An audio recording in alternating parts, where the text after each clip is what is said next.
Nico Al-Hakim dan Rahel V-nya kedapatan kembali mesra setelah cerai, keduanya tampak kompak mengurus Sabiru dan Chafa. Nico Al-Hakim baru-baru ini membagikan momen bareng kedua anaknya, yakni Sabiru dan Chafa.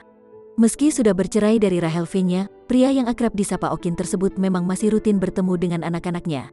Sabiru dan Chafa tumbuh menjadi anak-anak yang menggemaskan serta tak kekurangan kasih sayang dari orang tua.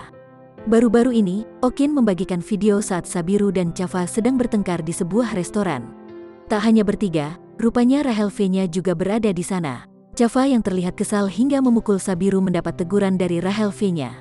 "Nggak boleh mukul, abang kan nggak sengaja," kata Rahel V-nya yang mengenakan atasan hitam dan celana jeans tersebut. "Sabar-sabar, pukul ini," sambung Rahel V-nya mengarahkan tangan Chafa ke benda dikutip Tribun Style dari Instagram Story Nico Al-Hakim, Kamis, tanggal 28 Oktober tahun 2021. Pada video selanjutnya, tampak Rahel V-nya berusaha membuat Chafa memeluk Sabiru untuk berbaikan. Karena tak menghadap kamera Okin, wajah Rahel sama sekali tak terekspos. "Tom Jerry," tulis Okin melengkapi unggahannya pada Rabu, tanggal 27 Oktober tahun 2021. Pada unggahan berikutnya, Nico Al-Hakim kemudian mengunggah fotonya bersama dua anaknya serta Rahel V-nya. Dia bahkan turut menyertakan kalimat tagar Fam Forever yang artinya keluarga selamanya, serta ditambah dengan emoji hati. Banyak pihak menduga, Rahel V-nya dan Nico Al-Hakim akan segera rujuk.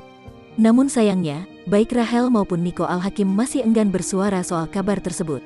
Sementara itu, setelah cerai dari Nico Al-Hakim beberapa waktu lalu, Rahel V-nya diketahui sedang menjalin hubungan asmara bersama Salim Nauderer.